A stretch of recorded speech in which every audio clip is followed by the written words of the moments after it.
Se scendi, allora, come avevamo promesso, Ciao. fa la foto, ma lasciatecelo intero, mi raccomando. Alzatevi in piedi. Piano, piano, piano, piano, piano, piano, piano. Queste poi, Silvia, le troviamo sul sito domani?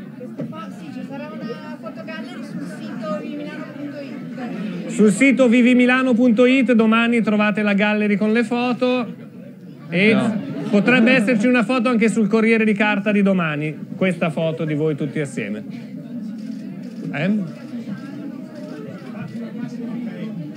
Ok, grazie a tutti, grazie amica.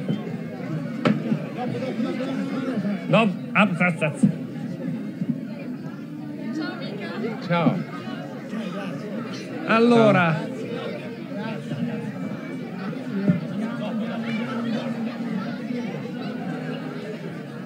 In your hands. è tutto nelle mie mani. No, non è vero, perché io ho già spiegato a loro che io sono qui per fare il vigile. Ah, ok. E io voglio che siano poi loro a fare le domande. Io te ne farò 2 o 3 così, giusto per rompere il ghiaccio Sì. e riscaldare Allora, chi ha la l'ambiente. domanda la più cattiva? Iniziamo con qualcosa di cattivo. C'è già la domanda cattiva. Caspita, partiamo subito così. Pum, via. C'era una dietro. Sì, ha subito Signora. alzato la mano, lì.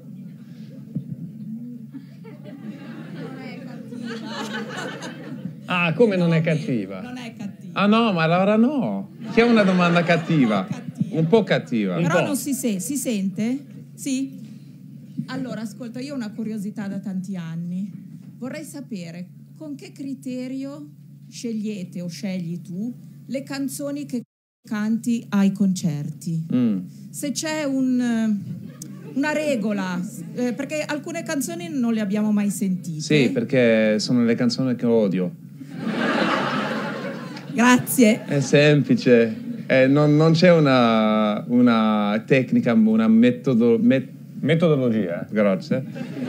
Metodologia molto complicata, veramente una cosa istintiva. Anche ci sono delle canzoni che non sono molto importanti discograficamente in un album, che per una ragione o un'altra sono molto più potenti sul palco e diventano più potenti.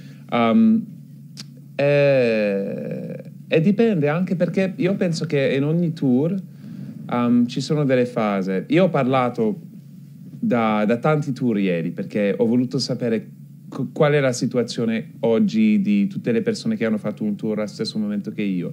Abbiamo parlato insieme con un amico, un collega di Take That, di Madonna, di Giovanotti, questo bello concerto che lui ha fatto nei stadi, che io sono andato a vedere, di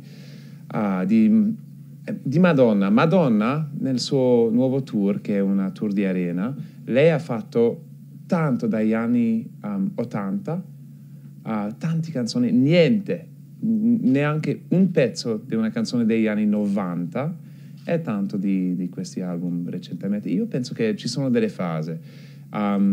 E io sto preparando adesso un concerto per maggio a Parigi e anche un concerto in Italia. È una cosa un esperimento che voglio fare dopo questo inizio a questa versione del teatro pop che ho costruito per questo nuovo tour che ho fatto, che adesso In quanti sono venuti a vederlo a Milano? Sulle mani?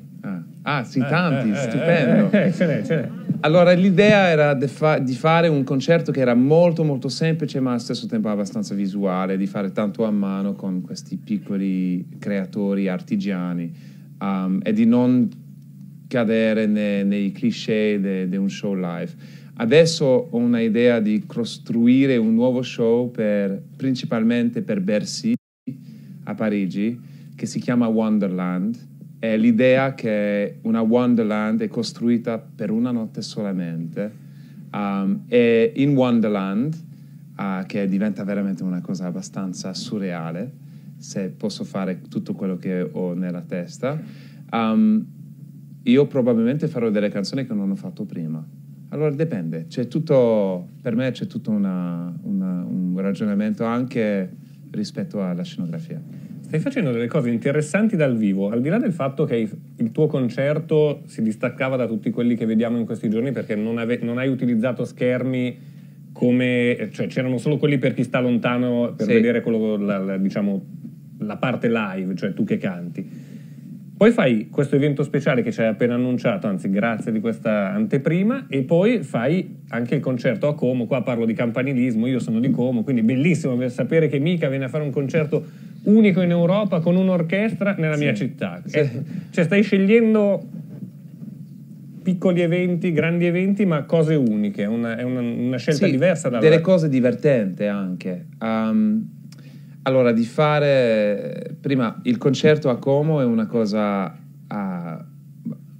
importante per me, perché ho voluto fare un concerto in un teatro dorato e rosso. Veramente degli anni... Stucchi e velluti. Sì, stucchi velluti. Non ci sono tanti che hanno anche la possibilità per fare un concerto sinfonico. È un po' complicato. E anche abbiamo voluto registrare questo concerto per fare un programma televisivo anche. Allora visualmente era molto importante. Andrà in onda su Sky. Su Sky, esatto. E Como, perché Como? Perché il teatro è molto bello e anche logisticamente funziona bene per tutta la produzione, ma è una cosa interessante. Mi sarebbe piaciuto farlo alla Scala, ma La Scala è molto gelosa del suo marchio. Sì? Sì, che non... Chi ha fatto dischi o spettacoli marchiati Scala all'esterno del mondo classico? Sì, però quello era un balletto, però non era... Nessuno, né Einaudi né Jarrett. Credo che neanche Keith Jarrett abbia avuto mai l'autorizzazione di fare una cosa marchiata. È difficile, ma Royal Opera House loro lo fanno. Sì. Perché no? Perché è una cosa interessante di fare un domenica un concerto. Io ho fatto il Adelphi 2 giorni fa, domenica sera, che è un teatro molto importante nel West End di Londra. È stata un'esperienza stupenda, devo dire, perché questi teatri hanno bisogno anche di fare delle cose che non sono o musicals o opera o balletto. Ma rispetto ai schermi, a come io costruisco i shows, io penso che la cosa la più importante è di non avere questo effetto di come se noi guardassimo, come se guardassimo un film. Questa separazione, perché quando c'è questa separazione di questi visuali, questi grandi schermi, l'impatto emotivo è meno forte. E anche quando prepariamo un concerto sinfonico mettiamo sempre una overture. E la prelude, la overture, sì, l'ouverture. Sì, l'ouverture è molto importante tecnicamente, perché per dare un equilibrio all'orecchia, per capire tutti gli ingredienti. E sempre in una overture ci sono tutti gli ingredienti dell'orchestra. Ma su quella fai su un pezzo tuo reso strumentale o una ma cosa anche in una opera l'overture è una cosa tecnica, per aggiustare un po' i livelli dentro. No, i livelli tecnici perché per lasciare tutti i rumori della strada fuori e aggiustare i tuoi orecchi per essere preparato a sentire un concerto o un'opera. E noi anche nel concerto pop che stiamo facendo con la Sinfonica facciamo la stessa cosa. Io penso che i schermi possono essere anche un blocco per l'energia, per la connessione in un show. Allora non mi piacciono i schermi. Senti un blocco quando qualcuno durante un concerto, adesso non trovo più il mio telefono, ma ti si piazza davanti così e guarda, invece che te, guarda lo schermo. Sì, è strano, Ma io non ho capito mai questa cosa. Se io ero in letto con una persona, ma ci sono alcuni che prendono il telefono anche nel letto con una persona e fanno tanto soldi anche. Allora è un po' la stessa cosa, secondo me. Porno rock, porno pop. invece di avere l'esperienza con i tuoi occhi, sì, hai occhi Samsung. Sì.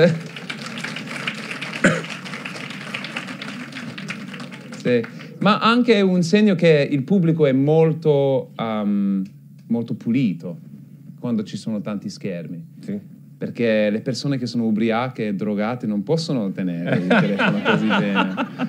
E dunque ci sono vantaggi, magari. Non lo so. Il pubblico... Ma io ho iniziato a giocare con questa cosa, come tu hai visto. Sì. Ha iniziato totalmente come un gioco, perché c'era questa ragazza che aveva sempre il telefono così.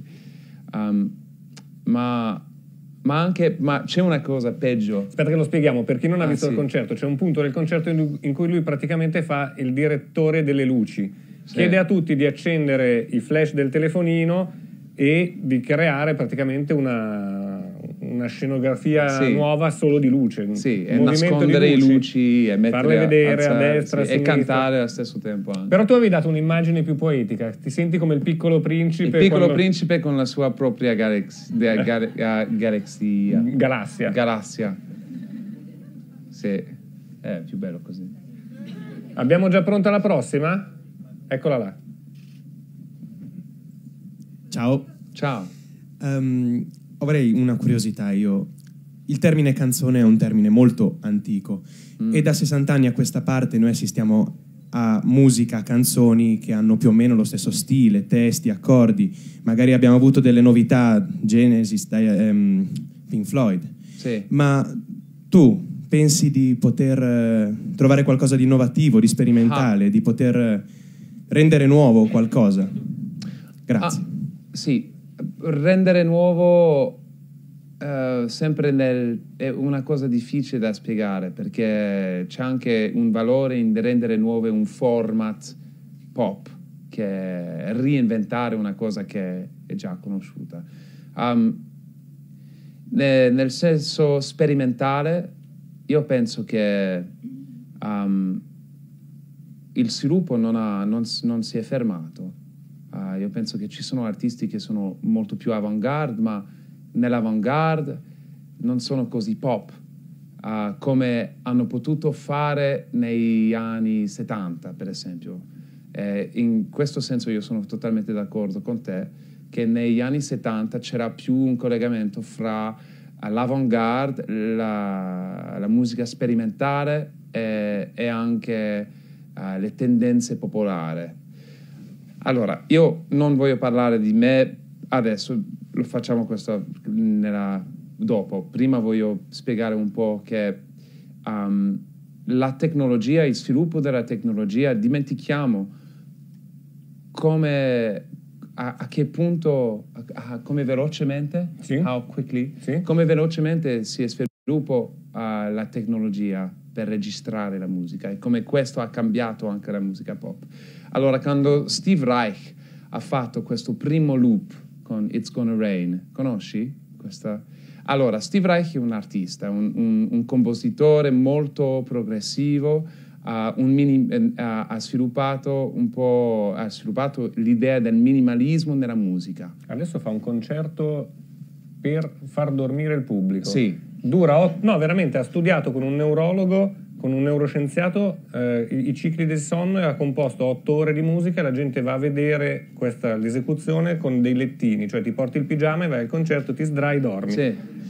Ma è una bellissima idea, questa idea di essere tutti addormentati sulla stessa onda quasi, collettivamente, di perdere le sue difese per essere addormentati con un maestro è una bellissima idea. Un po' quasi è una cerimonia, quasi una cosa quasi spirituale, ma lui è molto interessato anche con la spiritualità, la cerimonia.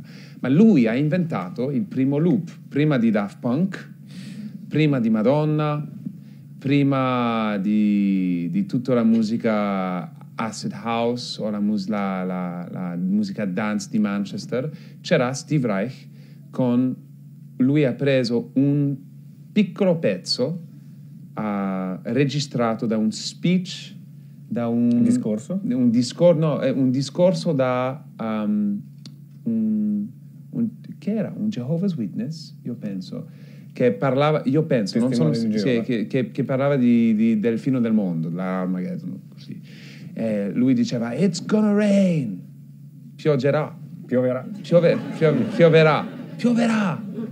E lui ha preso questa cosa e ha messo a una macchina, perché era su un tape, e ha collegato, ha tolto solamente questa parte di questo speech, di questo discorso, e ha collegato i due estremità. I due estremità, e ha messo su un tape player. E così l'unico effetto, e questo è una delle opere d'arte nella musica le più importanti per la musica moderna e per la pop e la EDM di oggi. L'unica cosa che c'era era questo sound. It's gonna rain, it's gonna rain, it's gonna rain, it's gonna rain, per l'eternità. E questa cosa ha cambiato tutto. Io penso che questo era il primo sample, era il primo pezzo di dance, e dunque con questi sviluppi di tecnologia e anche con il sviluppo della tecnologia nella musica abbiamo potuto avere la chance di avere una musica pop più progressiva, ha capito? Adesso siamo un po' in una fase un po' meno interessante che negli anni 60 e 70. Ma sì, ci sarà altre cose. Björk sta facendo tanti esperimenti con la musica interattiva che esiste in una sorta di tre dimensionalità, ma grafica. Ma questo non è molto pop. È difficile di sapere come la musica sperimentale può avere un effetto pop. Sì, ci sono idealisti che possono dire sì, la musica sperimentale può diventare pop ancora una volta, ma per essere sincero, immaginare oggi un pezzo sperimentale che su RTL o su Radio DJ è una cosa abbastanza difficile da immaginare. Rispetto a quello che faccio io sono un fan della musica sperimentale, io sono un fan di Laurie Anderson, di Steve Reich, ma anche di Genesis. Io penso che se io dovessi fare una cosa sperimentale, io dovrebbe farlo sul palco,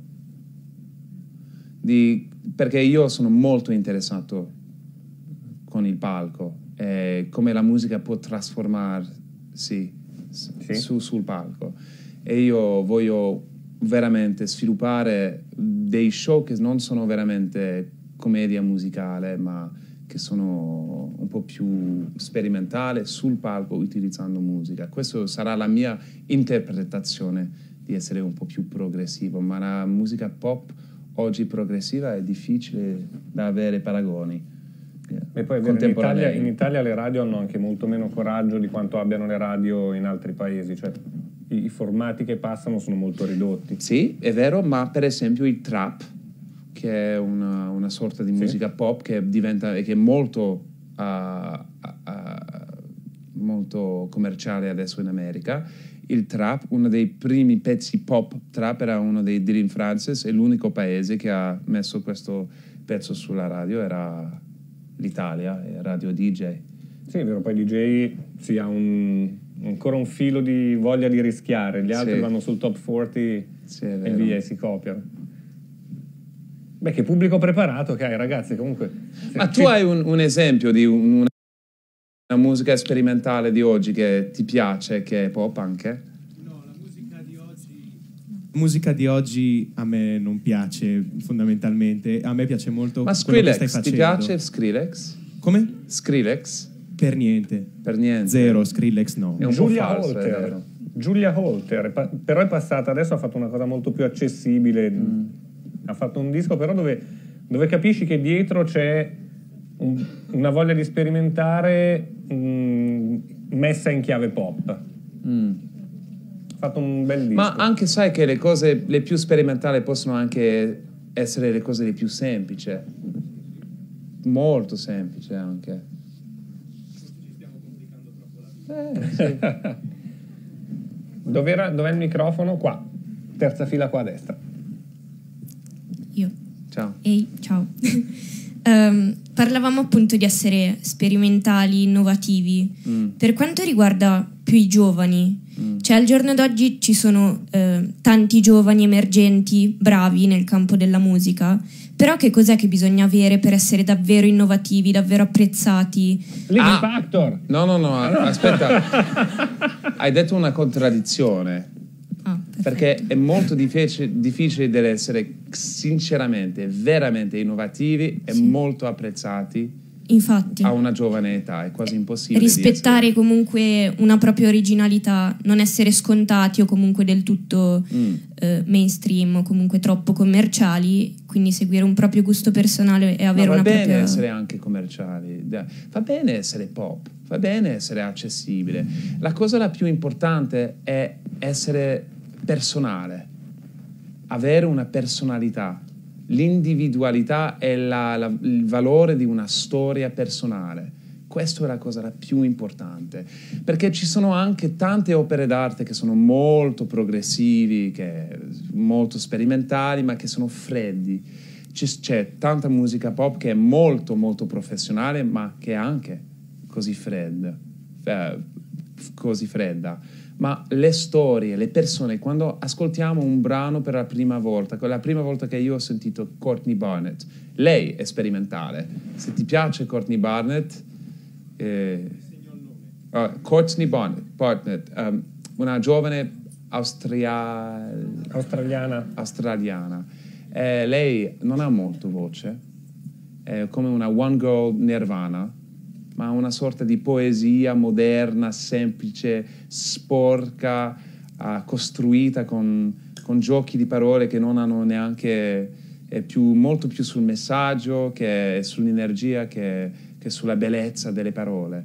E entriamo subito nel suo mondo, boom, siamo lì, siamo nella sua camera a casa orribile, siamo lì sul date, il primo date. Noi possiamo immaginare lei in questa macchina con questo brutto pieno di gruffoli sulla faccia, possiamo sentire un po' la sua odore dopo 5 giorni che lei non ha preso una doccia, ma come nel stesso modo che quando leggiamo un libro che è bello, un romanzo che è bello, funziona nel stesso modo. Una canzone, un pezzo di musica può funzionare nel stesso modo. La personalità, l'aspetto personale, l'individualismo è la cosa che conta più che tutte le altre cose. E l'individualismo anche è l'unica cosa che può combattere tutti il snobismo che c'è nel mondo della musica e nel mondo della stampa intorno alla musica.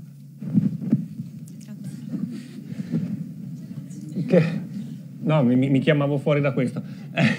Che cosa stai leggendo o che cosa hai appena letto che ti ha colpito, visto che, con questo individualismo, con questo carattere forte? Io sto leggendo... Che sto leggendo? Io sto leggendo tante cose e ogni volta che c'è la Booker Prize List io sono un po' ovvio, ma mi piace leggere un po' tutto che c'è nella shortlist, un po' di quello che c'è nella long list, perché vale la pena. È un premio letterario famoso, il Booker Prize. Sì, è inglese, ma adesso è aperto al mondo, dunque è uno dei premi più importanti del mondo adesso, sì. Il Booker e il Pulitzer. Ma il Booker per me è molto più interessante. Che sto leggendo che ha questa... No, ma che ho letto recentemente che ha questa energia, questa forza di immaginazione, di provocazione. Quando ho fatto le foto per Corriere, ho messo una foto di un libro che avevo appena finito che si chiama For the Time Being di Ruth Ozeki. Ozeki è una scrittore, una donna, mi piacciono tante le donne che scrivono, non so perché.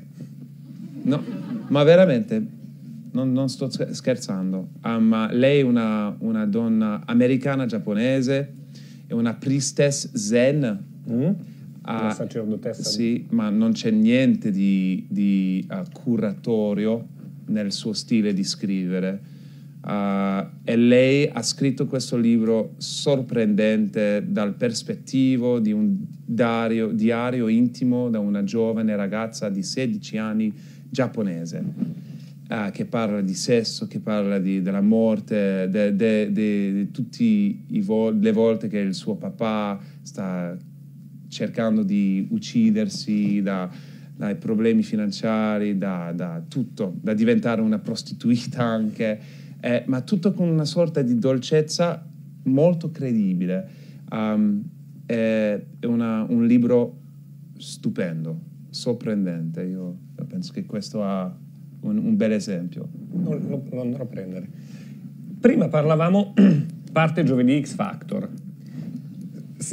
Secondo te, quest'anno che cosa vedremo? Visto che voi li conoscete bene i ragazzi, noi li abbiamo visti per 1 minuto e mezzo. Che cosa credi che potrebbe uscire quest'anno? Non un nome perché... soprattutto nel senso generale di quest'anno, io penso che c'è una cosa abbastanza speciale in questa edizione di X Factor, perché loro hanno preso tanti rischi durante questi ultimi anni, rischi che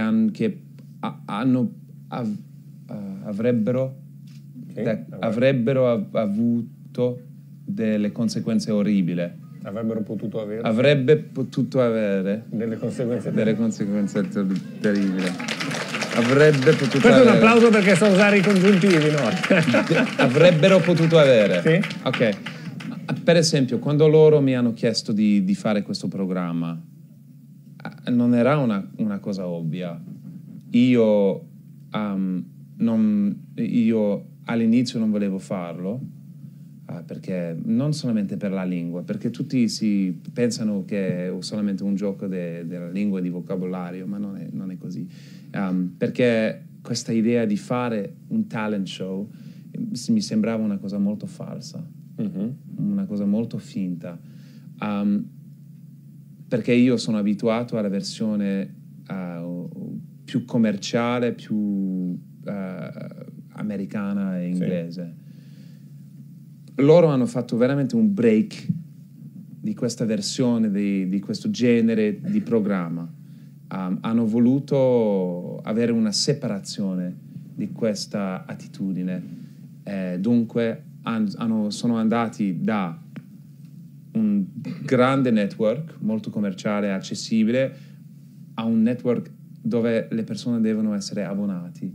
Questo commercialmente per un programma così, questo tipo di programma è un uccido, un rischio di suicidio. Sì, assolutamente, è un disastro commerciale, una decisione orribile. Ma l'hanno fatto perché Sky hanno avuto questa idea, questa voglia di... E la produzione è ancora più ricca di prima. Molto di più. Allora, loro hanno preso hanno messo hanno sviluppato anche con Morgan questa idea di essere liberi, questa idea di essere un po' sporchi, imperfetti ma più veri. E loro hanno veramente con lui e con Sky hanno preso delle decisioni molto importanti. Oggi c'è una energia nel programma qua che non c'è in Inghilterra. La brand X Factor è una brand molto molto importante che può raccogliere soldi enormi. Si dimentica facilmente tutti i talenti, le conseguenze anche finanziarie di questi talenti che sono usciti dal sistema di X Factor. One Direction sì.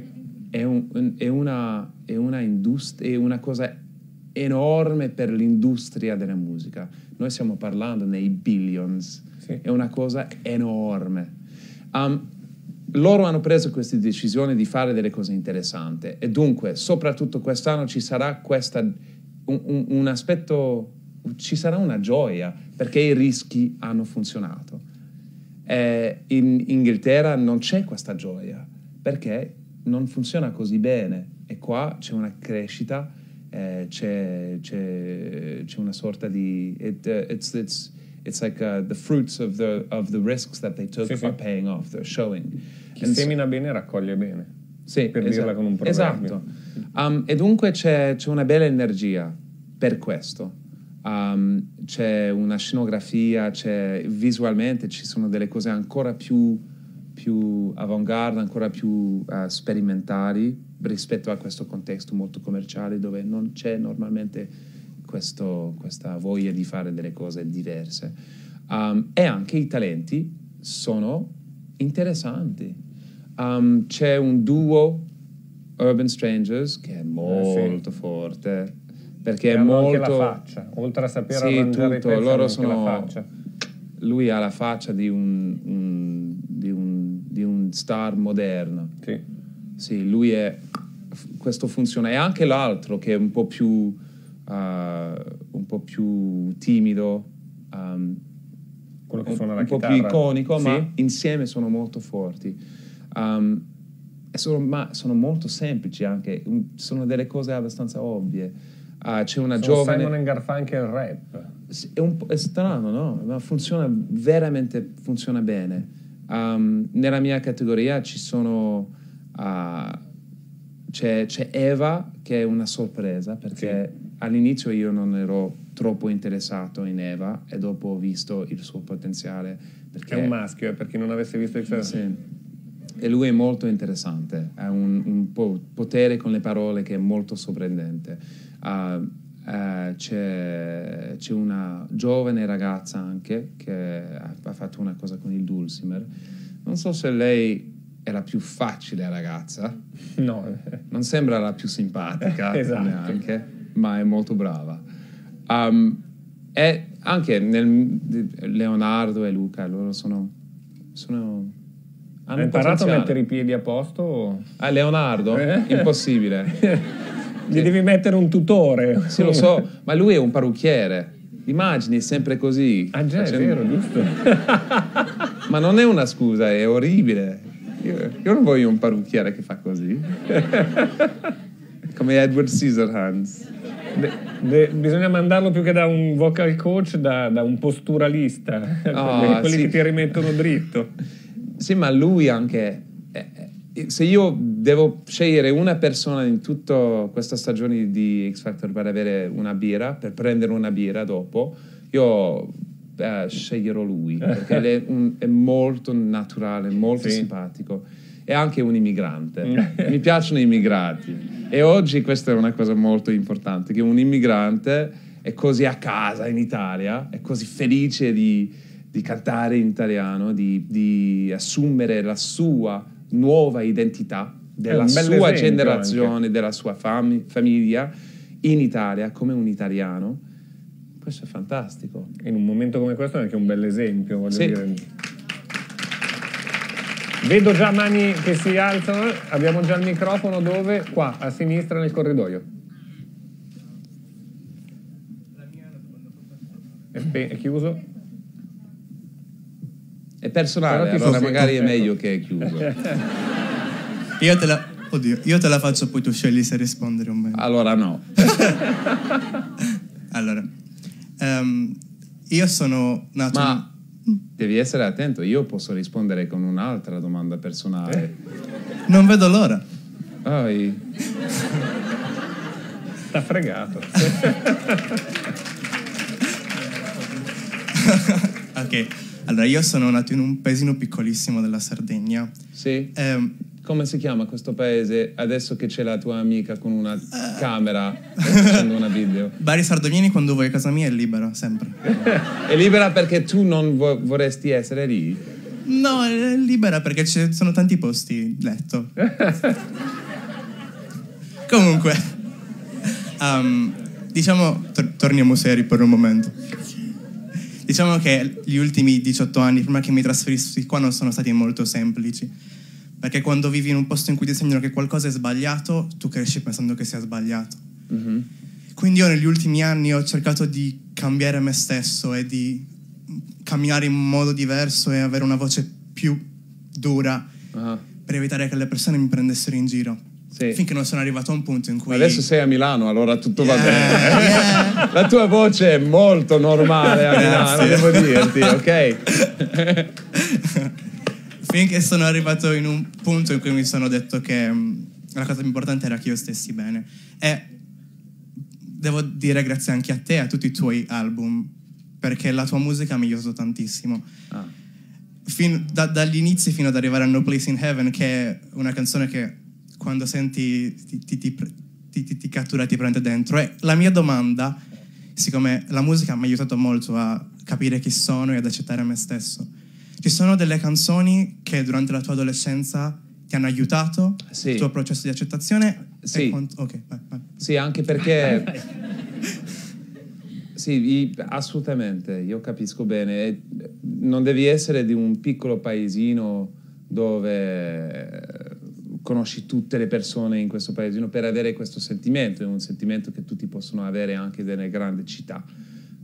E io ho avuto questo e non sono mai stato non ho mai vissuto in un piccolo paese. C'era allora nella musica pop c'era la musica di Rufus Wainwright, quando lui ha cantato delle canzoni come o delle frasi come tutte le grandi storie vere d'amore nella vita iniziano come storie di amore immaginati. E questo ho detto, ok, va bene, allora continuo a immaginare. E anche, allora, Rufus Wainwright era molto importante perché... L'hai citato anche nella canzone, infatti. Sì, esatto. Ma anche la musica di Nina Simone, perché lei era una donna arrabbiata sempre, molto arrabbiata con il mondo, molto torturata dal mondo. Mi piaceva Kurt Cobain, Nirvana.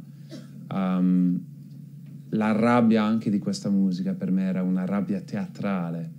È un modo di prendere la rabbia e darla un contesto creativo più utile, più bello.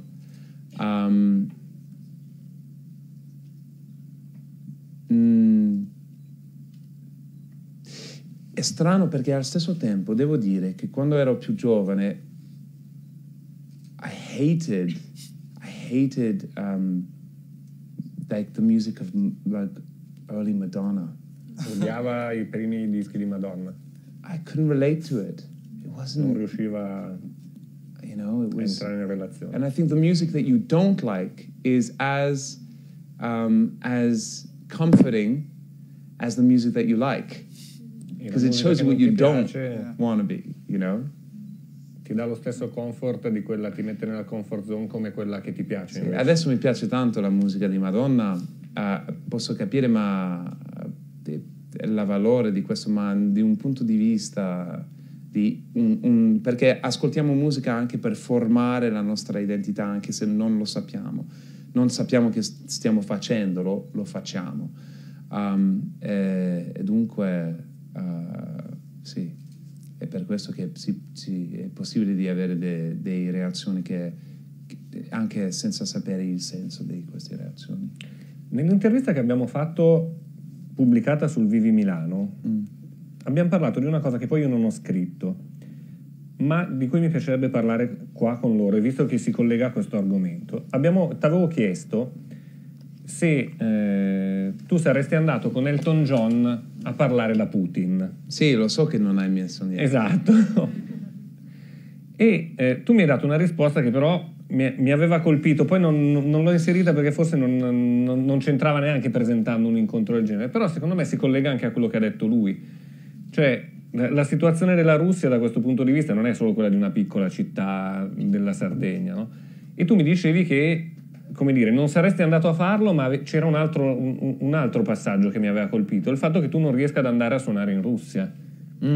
allora, è molto interessante che stai parlando di questa cosa, perché questa discussione, questa domanda che tu mi hai fatto 2 mesi fa, ha iniziato tutto un discorso, perché io ho detto no, io non voglio parlare con Putin, che mi frega niente di parlare con un uomo che ha niente di vedere con il mio mondo. Io sono molto interessato da quello che lui fa, della politica anche, ma non voglio parlare con lui perché non è la mia posizione. Io entro niente in questa situazione. Ma rispetto a questo, al stesso tempo la tua domanda ha provocato un'altra cosa, perché mi sono detto, ok, magari, perché io penso che non è possibile che io vado in Russia per cantare. Io pensavo così. Non ci sono, perché i promoters, pensavo sempre che i promoters non possono prendere il rischio, perché ci sono tante cose nelle mie parole che io non voglio censurarmi troppo. Io ho il rispetto di censurarmi un po' rispetto a tutti i paesi dove vado, ma non a questo punto. Allora, dopo la nostra conversazione, ho chiamato non Putin. No, perché Putin nel frattempo aveva chiamato Elton John dopo un po' di giorni. Io ho chiamato i miei promoters anche, e adesso io ero sbagliato. Ho 2 invitazioni, una per St. Petersburg e una per Mosca. E io penso che sarà molto importante di andare a cantare lì, perché mi ricordo, e ti ho spiegato questa cosa, che ho fatto un concerto lì con i Pet Shop Boys. Sì. Un grande festivale, c'era 22.000 persone, e questa era l'ultima volta che ho cantato in Mosca, ma queste persone esistono sempre, loro sono lì, è importante andare lì a cantare. Allora io voglio andare lì a cantare adesso, perché adesso che c'è la possibilità di farlo, io devo assolutamente sfruttare di questa opportunità e di cantare tutte le mie canzoni lì. No, provocare nel modo che io so provocare credibilmente, certo, no. Nelle mie canzoni e nelle mie parole. Non provocare per fare notizia nella stampa, sì. Hai visto? Vabbè, ti faccio da promoter in Russia a questo punto. Dov'è il microfono? Lì a destra. La mia non è proprio una domanda. È che nell'intervista tu hai detto che ti piacerebbe essere una papera, e io ho preso questo. Posso dartelo? Grazie. Posso per dartelo? Il mio cane. Ma sì, ma non per me. Ma sì, no, non stai. No, lei è molto triste adesso che l'ho detto. No, perché tutti questi giochi che arrivano anche sul palco, i miei cani, quando loro vedono queste cose, distruggono, ma come se fosse, perché per loro questo è una cosa da Dio, un gioco da Dio. Allora io devo proteggere tutti questi oggetti. Se non me la chi? Sì, se non me la chi è Amira, e adesso tu sei molto arrabbiato con me e non posso salvare questa situazione. Vorresti darmi questo ok. L'anatroccolo dell'intervista. Vabbè, l'intervista l'avete letta tutti, non devo riassumere, sì. Grazie mille. Grazie. Il brutto questo però è il brutto anatroccolo. Questo è il brutto anatroccolo perché è ancora nero, no? Poi diventa un cigno. Sì. È come la fiaba del brutto anatroccolo. Però c'ha una zampa da cane davanti. Ma questo è un penguin. C'è un ornitologo in sala? Sì? È un penguin. È un pinguino. È un pinguino. No, hai sbagliato. Signora Longari, per...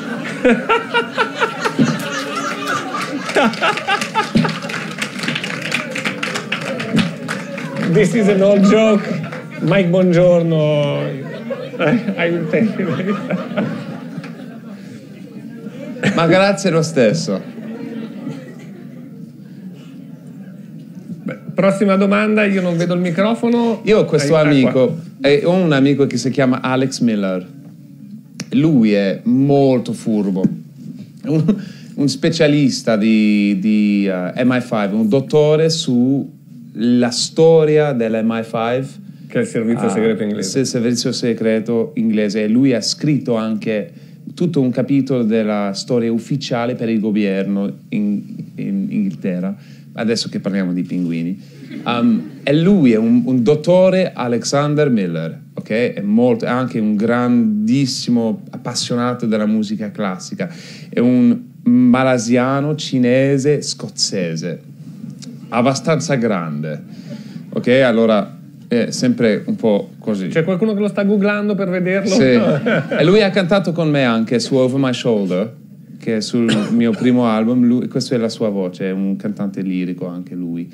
Ma adesso lui lavora con grandi industriali e fa tutta questa reconnaissance per i mines del mondo. Una persona molto seria e molto, un po' difficile, ossessionata dai pinguini. Ti giuro. Lui è andato a vedere Happy Feet 16 volte.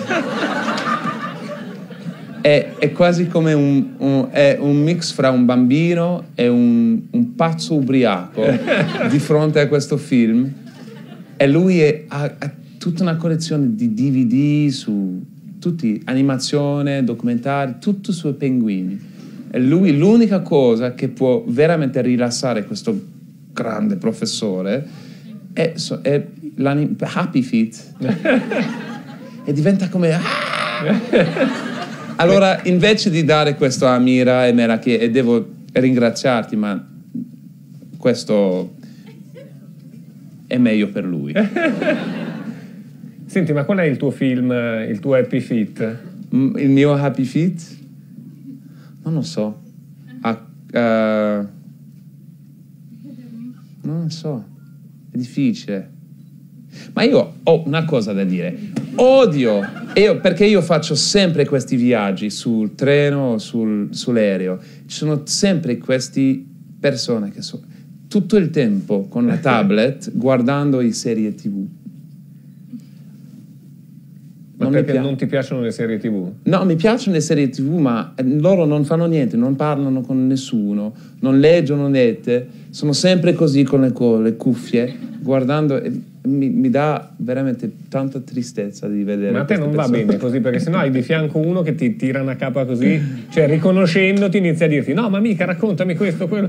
Almeno stai tranquillo in volo, no? Come un bambino al ristorante, un iPad. Non so che sto dicendo, dai, una domanda intelligente per favore. Qua abbiamo in prima fila a sinistra. Con quali artisti vorresti lavorare? Nessuno.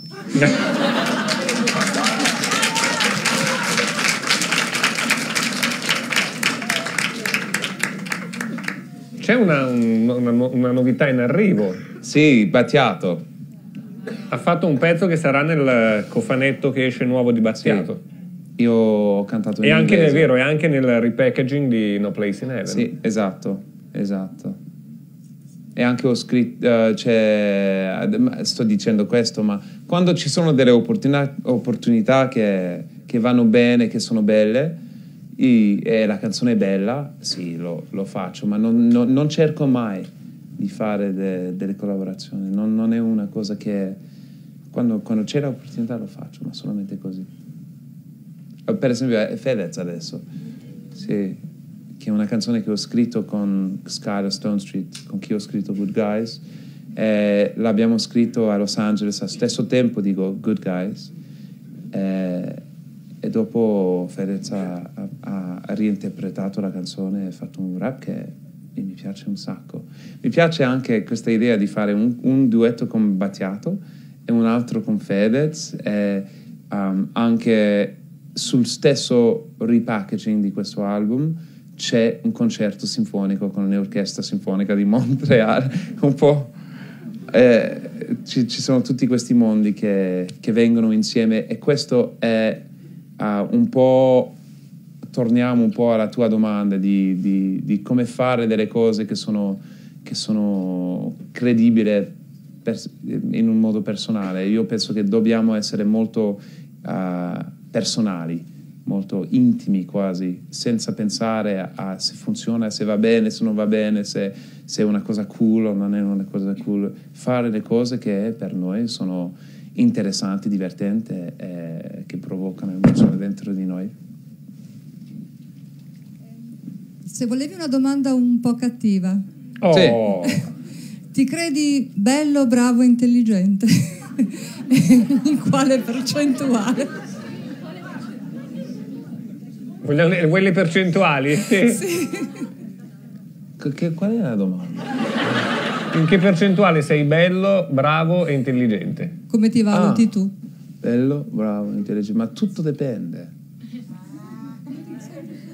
Come mi sento io? Ma veramente a volte, sinceramente, a volte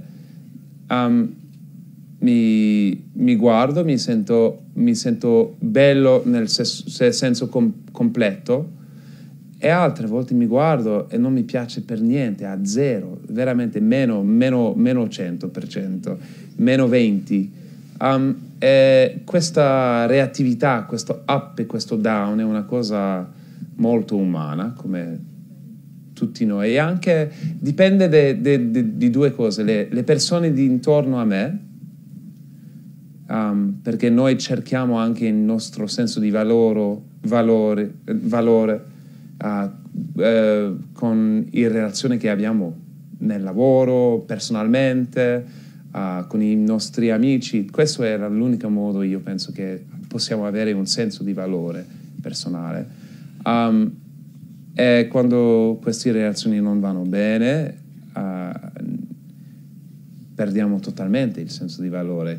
O pensiamo che abbiamo perso il senso di valore e cerchiamo di ritrovarlo. Dipende, veramente dipende. Se io ho bevuto troppo a una cena, mi sveglio e io sono la persona che odio più che tutti gli altri nel mondo, come tutti. Se io vado e compro un nuovo cappotto che è molto caro, mi sento fantastico per un'ora e dopo voglio uccidermi, perché ho detto come ho potuto fare una cosa così stupida. Se io vado a comprare una pianta, io mi sento totalmente stupido comprare una pianta, e dopo quando arrivo a casa sono molto contento. Tutte queste cose sono totalmente collegate a come mi vedo, come mi senti. Rispetto all'intelligenza, io mi sento inconsistente. Cioè sì, nel senso, la parola esiste in Italia? No, tu dici no. Inconsistente. Incostante. Mi sento totalmente incostante, anche musicalmente mi sento incostante, e ho sempre paura di essere musicalmente o anche nelle cose che scrivo o che dico mediocre, e questa paura della mediocrità è una cosa che è molto difficile da gestire. Trovatene un altro che dice una cosa del genere. No, nel senso, non è facile trovare un personaggio che sappia mettersi in discussione e criticarsi, anzi spesso... Ma è vero. Ma sin dall'inizio, lo volevo già dire alla prima risposta che hai dato, quando qualcuno ti ha chiesto le canzoni, come le metti in scaletta, e come dire, la classica risposta che un artista dà è che ogni scarrafone è bello a mamma soia, cioè che tutte le canzoni sono belle come dei figli e quindi non puoi mai giudicarle. Già uno che dice sì, ne ho fatte di più belle e di meno belle. Per esempio su questo album io non ho messo Promised Land sull'album definitivo e ho fatto una stupidaggine enorme. E dopo e lo canto durante il live per un po'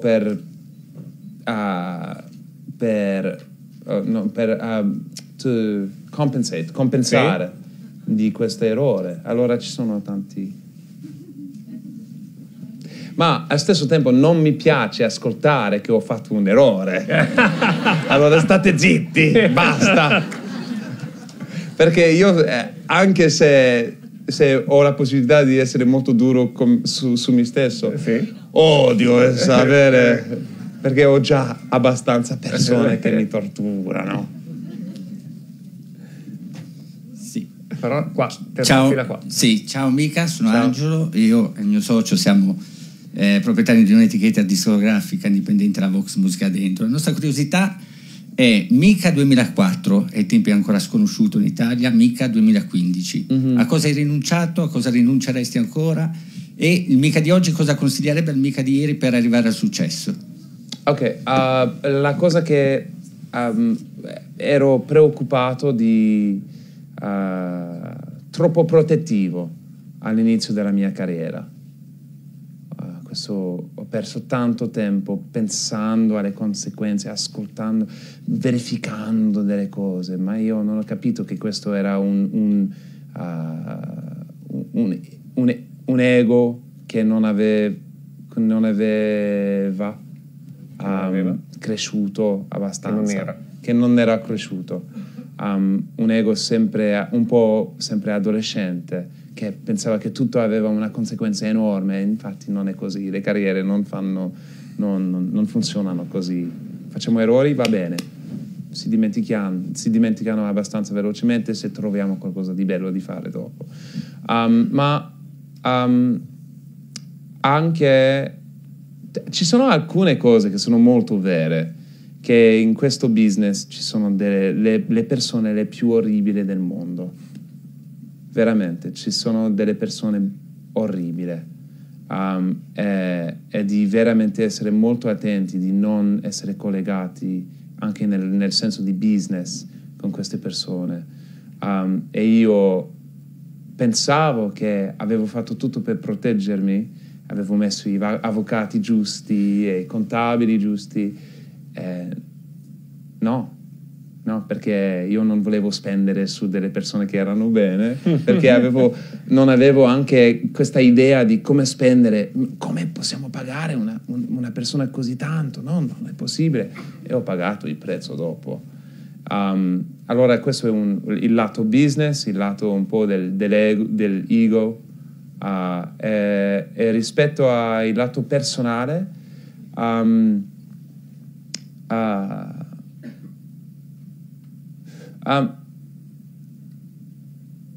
io sono un po' più duro adesso che prima, che vuol dire che per questo posso essere un po' più onesto e un po' più sinceramente dolce quando devo o voglio essere dolce, invece di essere ben educato sempre. Dove siamo col microfono? Non vedo. Ah, lì.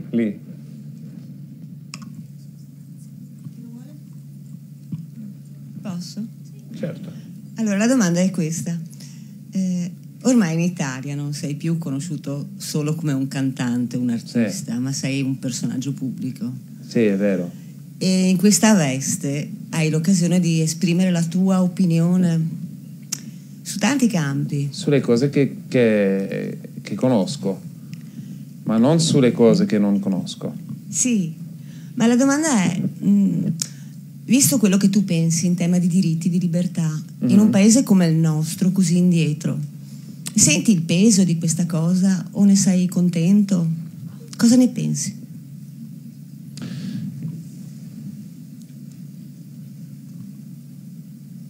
Quando c'era questa cosa in Firenze, del Froccio Gate,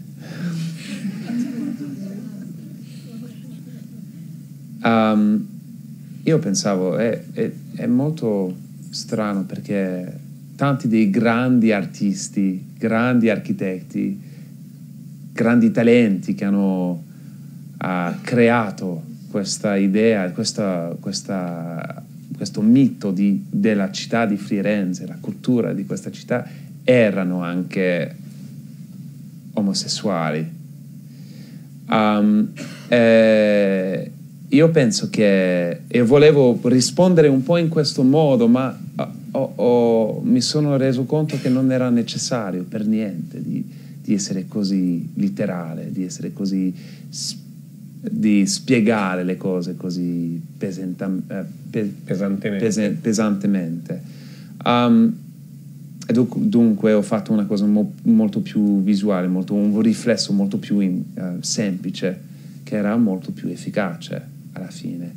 Cioè pubblicare la foto? Sì, ripubblicare la foto come una bandiera. Ma questa domanda non è una domanda solamente collegata all'Italia, ma anche collegata in Francia, dove io lavoro tanto, anche collegata al mondo arabo. Io vado a Dubai per cantare in alcune settimane, io vado dopo in Corea, e ci sono tanti diversi paesi dove io lavoro e canto, dove ci sono questi problemi. Io penso che le tendenze politiche non sono una rappresentazione concreta del spirito e delle teste delle persone nel paese, e dobbiamo ricordare questa cosa, perché io non sono un politico, io non funziono con spin e con headlines e titoli. And with ballots and with polls. How do you say that? Elezioni e sondaggi. E dunque io posso un po', io penso un po' più verso le persone che sono più come io in un paese, che penso più per loro che per combattere le persone o per trasformare le persone. Io non sento una responsabilità di trasformare le persone che non hanno la stessa attitudine di libertà che io ho. Al stesso tempo, quando vedo qualcosa che parlo in inglese per un attimo? Okay. Mm-hmm. At the same time, when I see things that insult the values that I have, then I have to defend them. Quando vedo qualcuno che insulta i valori che ho e che devo difendere. And I do so. Or when I think that there's a story that's important to tell, I will tell it. Quando c'è una storia importante da dire, la dico. And I think that, for example, you can't forget, è impossibile di dimenticare il collegamento fra il sistema del Vaticano e la politica del Vaticano e questo collegamento con la cultura e la politica italiana.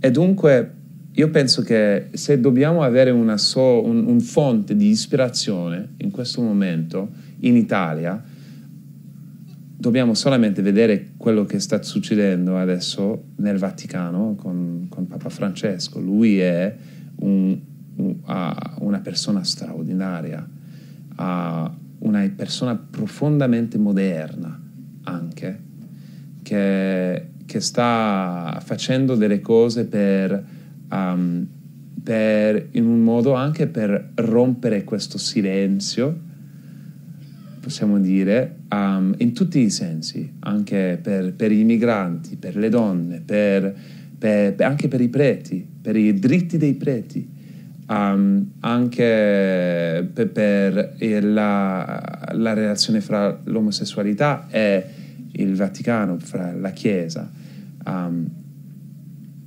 È una persona straordinaria che sta facendo delle cose, e lì c'è tanta ispirazione dove possiamo dire ok, ci sono delle belle persone che hanno delle belle intenzioni anche al più alto livello di potere nelle situazioni le più complesse del mondo.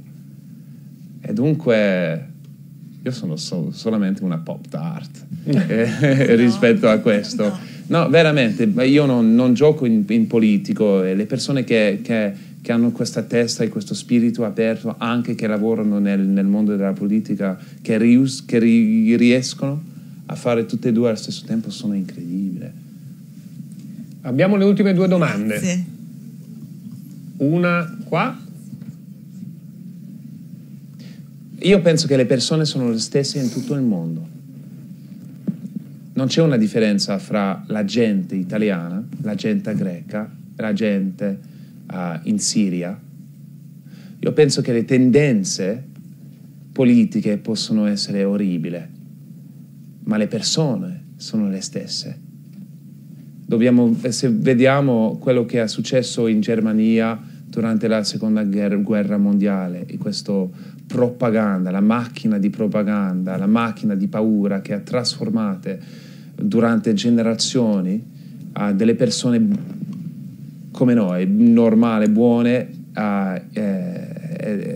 con questa atmosfera di paura che è diventato un incubo anche per loro. Io penso che profondamente le persone sono le stesse in tutto il mondo, le tendenze politiche sono le cose che fanno paura. Allora, come mi sento in Italia? Ho paura assolutamente di alcune tendenze politiche, ma le persone no. Non sono solo canzonette, per parafrasare qualcuno. Ciao. Allora, negli anni abbiamo visto la versatilità della tua carriera. Sei passato dal cantare alla televisione, al disegnare un orologio, allo scrivere un libro. Tra qualche anno potremmo vedere una nuova versione di te, che ne so. Domenica ho visto Mika alla Delphi cantare, magari tra 3 anni Mika fare il suo spettacolo di teatro. Assolutamente. O un reality show, non lo so. Non lo so. No, dai, il reality show vuol dire che tutte le altre carriere stanno andando a male. No. È l'ultima spiaggia il reality. Cioè. Perché un talent show un variety show non è un reality show. Ci sono alcuni elementi di reality, ma è un variety show, è un po' come la nuova versione di Sanremo. ma qualcuno ti ha mai proposto di condurre un programma? Cioè, visto che ti sei dimostrato così versatile, in Italia ti hanno già offerto, no, facciamo un programma, ma perché non hai tempo, non ti è arrivata strano, cioè, no, nel senso. Ma io penso, ma qual è la domanda? La domanda era appunto se tra qualche anno magari ti possiamo vedere o in un film o a teatro, comunque in un'altra tua versione ancora. In tanti anni ti ho visto fare tante cose diverse. Mi chiedo se vedrò ancora qualcosa Ma quando ho diverso. iniziato io ero veramente io e Yasmin abbiamo fatto tutto, non avevamo il budget per fare la sorta di packaging che io volevo fare per il mio demo. Allora abbiamo preso delle foglie di cartone, abbiamo tolto tutto and we graphed folding lines, we created the boxes, we did everything. So then I was also a bookbinder. I was bookbinding my own demos. We spent, without going out, 1 month bookbinding, designing. Praticamente ha fatto il rilegatore di libri, perché dice che ha lavorato a come presentare il packaging del demo che doveva consegnare alle case discografiche, ha lavorato per 1 mese tagliando, incidendo, graffiando, piegando del cartone. È la stessa attitudine. E anche, per esempio, quando io penso che c'è una cosa che è il filo fra tutto quello che faccio, e questo è il filo della performance. Allora io sarò sempre un performer, sempre una persona che veramente, profondamente è un performer e che scrive delle canzoni, perché questo è quello che faccio e tutto viene da qua. Ma non ho paura adesso di provare delle cose. C'erano tante persone negli anni 50 e 60 che erano scrittori, Glenn Gould, il pianista, lui ha fatto tanto televisione, tanto televisione. Per questo noi parliamo sempre di Glenn Gould, non solamente perché lui era un bravo pianista, ma ci sono tanti che erano così bravi come lui, ma perché faceva tanto per divulgare. Sì. Chi si assume la responsabilità dell'ultima? Lei. Ciao, volevo chiederti, pensando a quello di cui parlavi prima, quando hai detto che ti capita di sentirti incompleto o che non ti piaccia quello che sei in un certo momento, che cosa fai quando appunto ti capita di perdere la fiducia in te stesso? Chi ti aiuta? Chi ti aiuta di più e che cosa ti aiuta?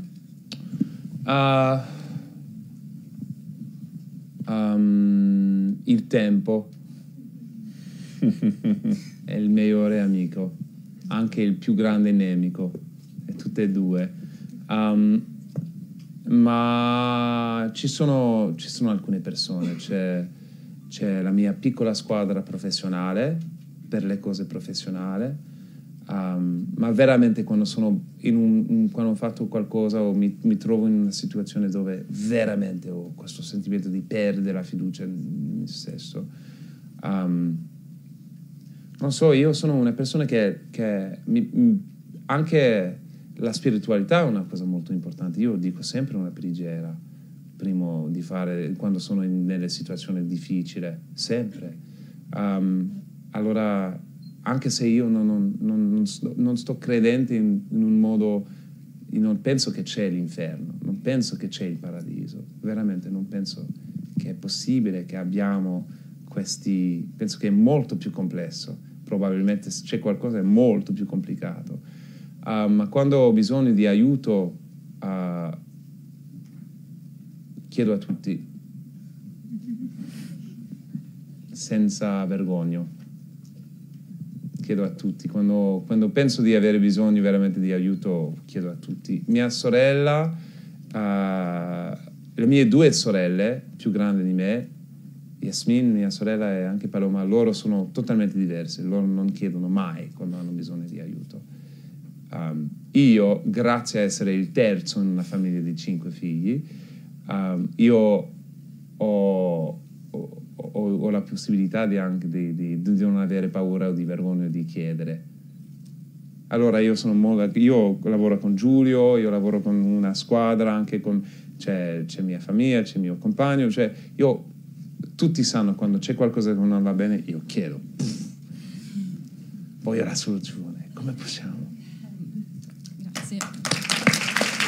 Io ringrazio tutti voi, ringrazio Mika, ringrazio voi per le domande e per l'attenzione, e dico veramente che è evidente che un artista si sceglie anche il suo pubblico, perché è stato uno degli incontri tra le decine che abbiamo fatto qua, non lo dico sempre, migliori. Grazie a tutti.